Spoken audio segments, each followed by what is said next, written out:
Your brain isn't failing you. It's executing an ancient survival program in a modern world that never stops screaming at you. That's why you decide to start. And somehow end up scrolling at 2:13 a.m. with dead eyes, a hot phone, and a life you keep postponing. And the worst part is this. You know it's happening. You're watching yourself do it, like someone else is holding the steering wheel. But what if? I told you, there's a method older than your phone, older than your algorithms, older than your excuses that can take the loudest, most chaotic mind, aptic, and turn it into a weapon of calm focus, not by forcing it, not by bullying it, by using the same principle nature uses to create the most beautiful flower on earth, from the dirtiest water on earth. It's called the Lotus Method, and tonight, it's going to show you how it works through a story that begins in a city apartment with a glowing screen and ends in a mountain monastery where silence feels heavier than stone. Chapter 1. The Modern Curse. Monkey Mind 2.0. Maya is 26. Remote job. Decent salary. Big dreams. A list of goals that would make her future self unstoppable. She wants to get fit, build a side business, learn a high-value skill, fix her sleep, fix her focus, fix her life. And on Monday mornings, she's dangerous. Monday morning Maya is a new person. She writes plans like commandments. But it's Wednesday Maya begins to negotiate. I'll start after work. I'll start after dinner. Start after this one video. And Friday Maya doesn't even feel guilty anymore. She just feels numb. Because guilt requires hope, and hope requires evidence. So her brain does what it's learned to do. It escapes. Not into drugs, not into crime, into something much more socially acceptable. Distraction. 1,000 tiny exits. A notification. A short video. A random search. A quick check that becomes an hour. And the world calls it normal. Maya used to think she lacked motivation, so she attacked the problem the way everyone does. More motivation. She watched disciplined videos. She saved productivity reels. She downloaded habit trackers. She set alarms with aggressive labels like, "Don't be weak. Get up or stay broke. Do it for your future." It's worked for 3 days. Then her mind did something horrifying. It started using motivation against her, because motivation makes promises, and the brain is terrified of promises. Promises mean discomfort. Promises mean effort. Promises mean uncertainty. And your brain, your ancient brain doesn't care about your dreams. It cares about safety, comfort, feels safe. Discomfort feels dangerous. So the moment Maya tries to work on something hard, her brain whispers, "Not now, not in an obvious way, in a reasonable way. You're tired. You need rest. Can do it later. You have time. Don't push too hard. Balance matters. Start tomorrow when you can do it properly." Sounds mature. It sounds healthy. But it's not wisdom. It's avoidance wearing a suit. And this is the modern curse. You can escape effort instantly. In the past, boredom forced you inward. Now boredom hands you a portal. And once your brain learns that escape is always available, it stops building the muscle of staying. So Maya's life becomes a loop.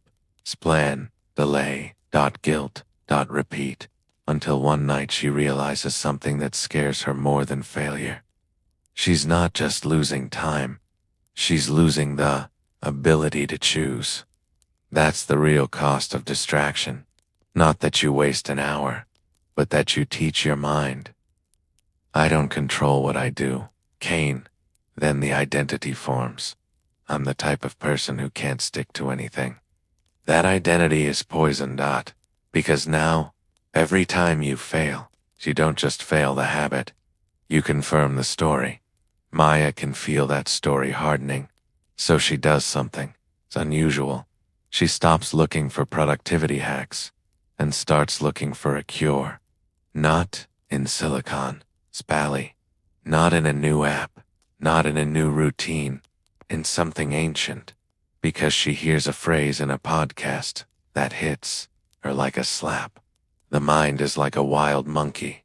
It jumps from branch to branch, and if you don't train it, they'll drag you through the jungle. Maya laughs. Then she pauses, because it's not funny. It's her life. And the next morning, she books a retreat in Japan, half out of curiosity, half out of desperation.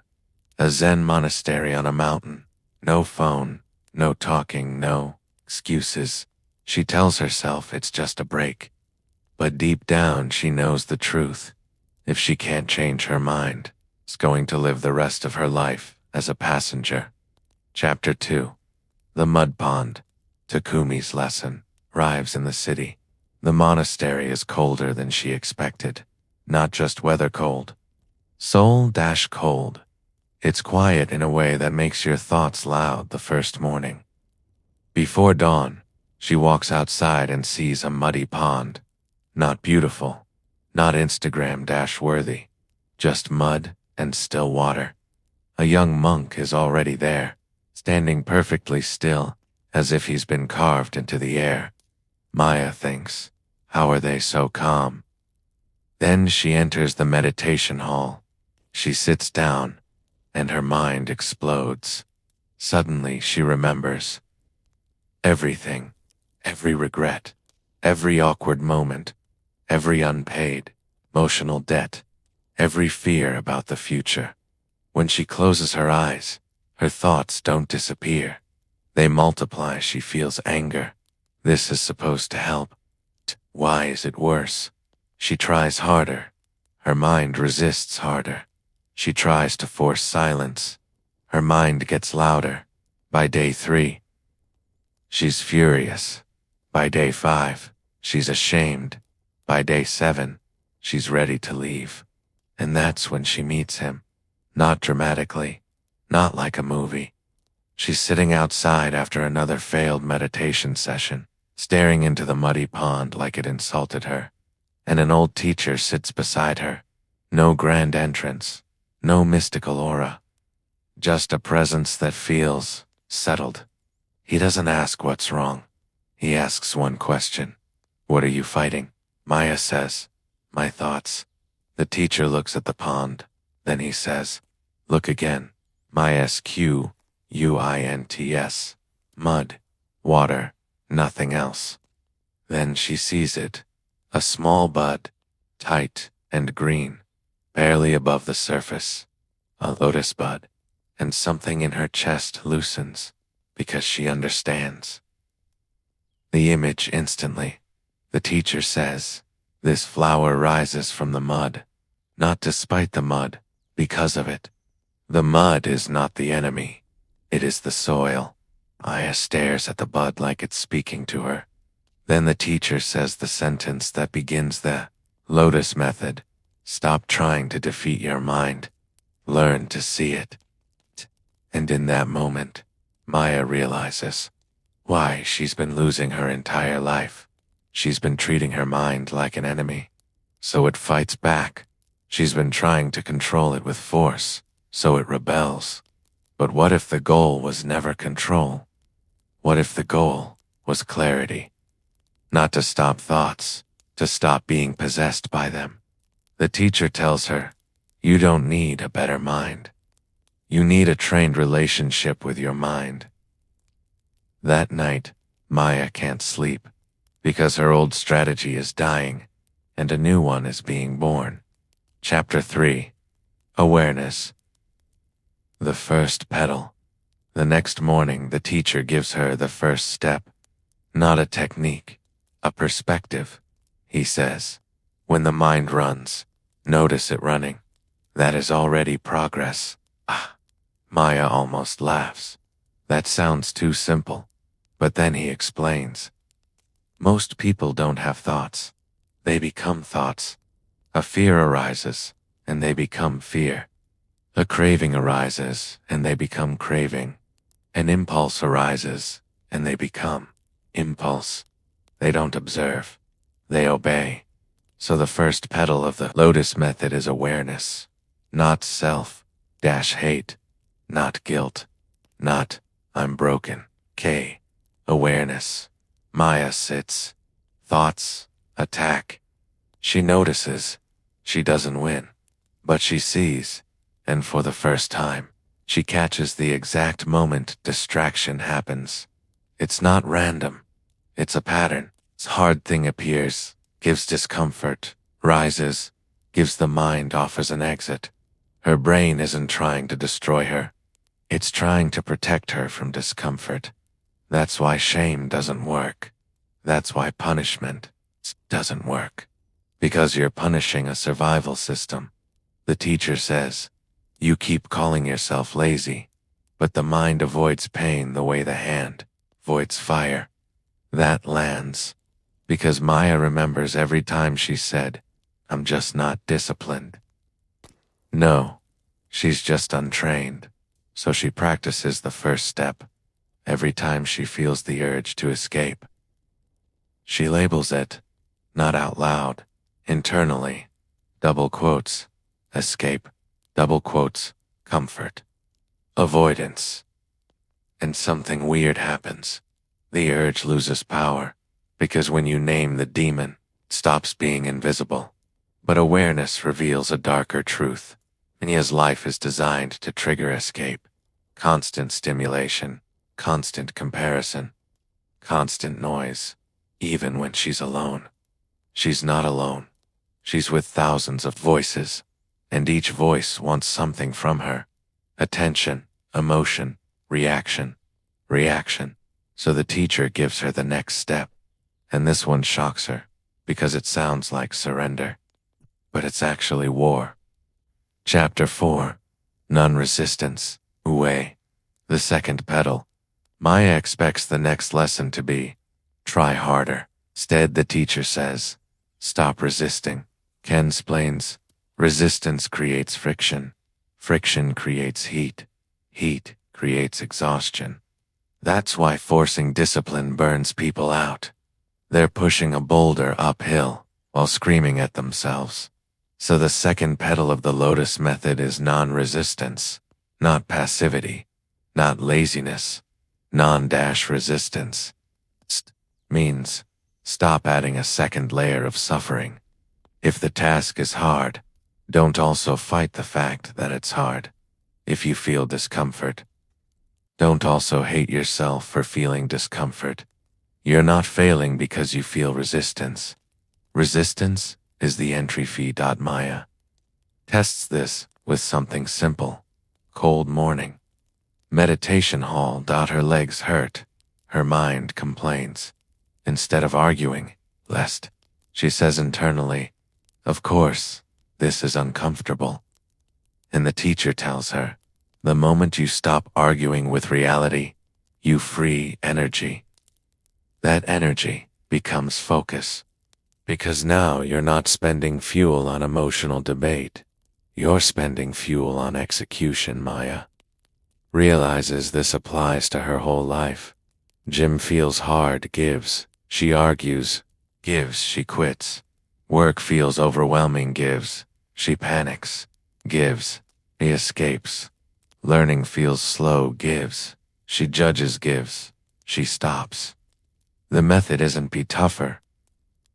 The method is, stop turning discomfort into drama. Let it be what it is, then move. But Maya still has a problem, even if she stops resisting. Her mind is still loud, so the teacher gives her the heart of the Lotus Method, and it's almost insulting in its simplicity. Chapter 5. Stillness, a Shikantaza. Just sit. Just sit. The teacher says. Maya stares. That can't be it. But he explains. You don't sit to achieve. You sit to sit. Because the moment meditation becomes a goal, Thien turns it into another performance. And performance creates tension. So the teacher gives her a structure, not as a magical cure, as a container. Posture, stable. Spine, upright. Hands relaxed, eyes soft. Then breath, not forced, observed. And one practice, to anchor, awareness, counting the breath. Inhale, count, exhale. Count. If she loses track, she starts again. No anger, no shame, just one. Maya hates this at first because it exposes her. It shows her how little control she has. But then she notices something. When she returns to the breath, she returns to the present. And the present is always quieter than the future her brain invents. The teacher tells her, thoughts are like clouds. The sky doesn't chase them. It doesn't fight them. It lets them pass. So Maya stops trying to win and starts trying to witness. At first, it's still chaos. But day by day, something shifts. The gaps between thoughts get longer. Not because thoughts die, but because she stops feeding them. And then one morning, she feels it. A strange calm. Not happiness. Not excitement. A calm that feels like a sword placed back in its sheath. She still has problems. She still has fear. But her fear is no longer the commander. It's just a visitor. The teacher calls this the beginning of an immovable mind. Not a mind that feels nothing. A mind that does not get dragged. And now Maya understands the paradox. Stillness is not the opposite of action. Stillness is the foundation of action. But there's a trap here. A modern trap. People discover calm, and they stop moving.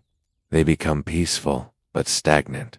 So the Lotus Method, has a fourth pedal. And this pedal is where your life actually changes. Chapter 6. Action with Intention. Shikantaza. The teacher tells Maya, meditation that never becomes action is just a hiding place. So he gives her a rule. One thing at a time. With full attention. 10 goals, not 100 tabs. One task, single pointed. Maya tries it with the smallest thing. Sweeping, a stone path. It's menial. It's boring. But she does it like training. She feels the broom. She hears the gravel. She watches her mind try to escape. Then she returns again. Again. And she realizes, focus is not a personality trait. It's a practice, a return, 1,000 returns. She takes this back to her life. When she works, one window, one task, 1 hour of undivided presence. When she trains, she doesn't negotiate the workout. She just begins the first repetition. When she learns, she doesn't chase novelty. She stays with the same skill until it becomes real. And the world reacts to this. Because when you become focused, you become different. Friends will say, you've changed. You're obsessed. Relax. A tase, because your discipline threatens their comfort. It forces them to see the truth. It was never impossible. It was just uncomfortable. But Maya faces one more enemy, the most dangerous enemy for modern people, impatience. Because she wants results fast, and the mind, once trained, becomes even hungrier. So the teacher takes her back to the muddy pond, back to the lotus, and gives her the final pedal. Chapter 7. Patience, the fifth pedal. The lotus does not rush. It does not demand blooms by Friday. It grows quietly, daily, unseen, for a long time. Nothing happens above the surface, but beneath the surface. Everything is happening. Roots deepening, structure forming, strength building. This is the part the modern mind hates. Invisible progress. Because invisible progress doesn't feed the ego. So the teacher tells Maya, Your obsession with results is just another form of resistance. It's because impatience is an argument with time, and time doesn't negotiate. So Maya practices patience as discipline. Show up, do the practice, release the demand. And here's where the hybrid story closes. Maya turns to the city. Same phone, same internet, same world. But she is not the same mind. She sets rules. No phone in bed. One deep work block daily. Stillness every morning. One intentional action before entertainment. And she keeps it simple. Not perfect. Continuous. Some days are messy. Some days she fails. But she doesn't spiral. Because she no longer treats failure as identity.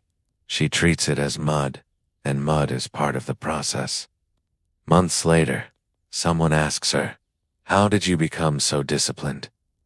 And Maya says something that sounds almost arrogant, but it's the truth. I stopped trying to win every day. I started practicing every day. Because the Lotus Method is not a hack. It's an agreement. You will not escape. Discomfort. You will use it. You will not wait for perfect conditions. You will grow in mud. Listen. Your distractions aren't proof you're weak. They're proof you're human. But if you keep obeying every impulse, to quote, you don't get freedom. You get a cage made of comfort. The Lotus Method is simple, but not easy.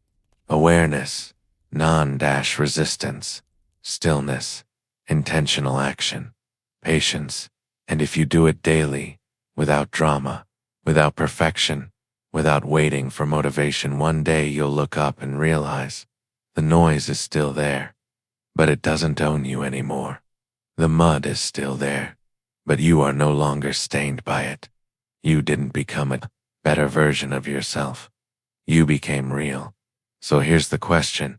What is the mud in your life right now? And are you finally ready to grow from it without running?